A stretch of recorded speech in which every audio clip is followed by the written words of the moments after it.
Hello student, अब हम English की सब्जेक्ट में lesson second the brave pupil के क्वेश्चन आंसर को देखते हैं। तो A, tick right the correct answer. जो आंसर करेक्ट है उसके ऊपर अपन को टिक करना है। तो first question is 100 of years ago there was no A ashram, B schools, C gurukuls.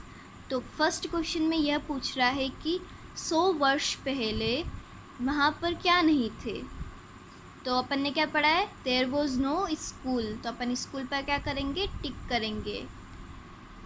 Second, boys were sent to gurukuls to A play, B study, C both A and B.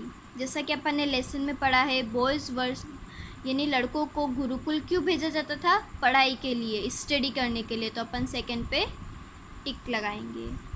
Third, the pupils had to live with their teachers in a school, B institution, C आश्रम।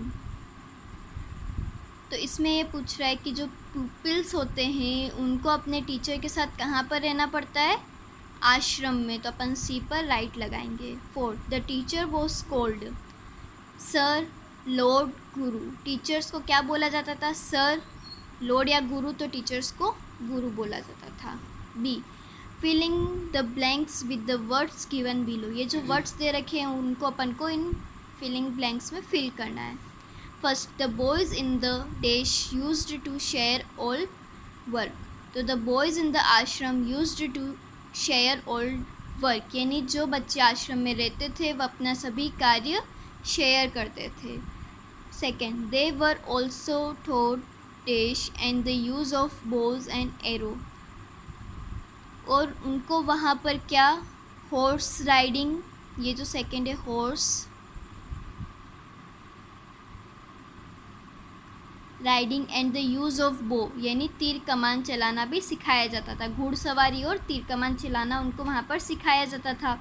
Third, one such a boy was dash. और वहाँ पर एक बालक था जिसका नाम क्या था, Aruni. Fourth, he lived in, वो कहाँ रहते थे, तो आश्रम में रहते थे। Fifth, the dash hugged Aruni.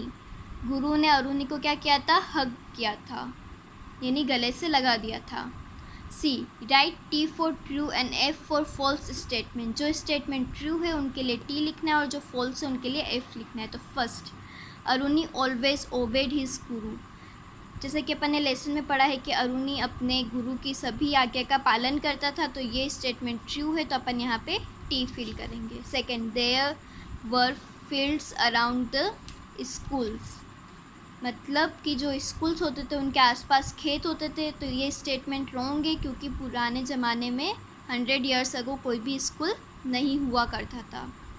Third, the boys helped in the fields, उन लड़कों ने फील्ड्स यानी खेत में मदद करी है, तो ये स्टेटमेंट ट्रू है।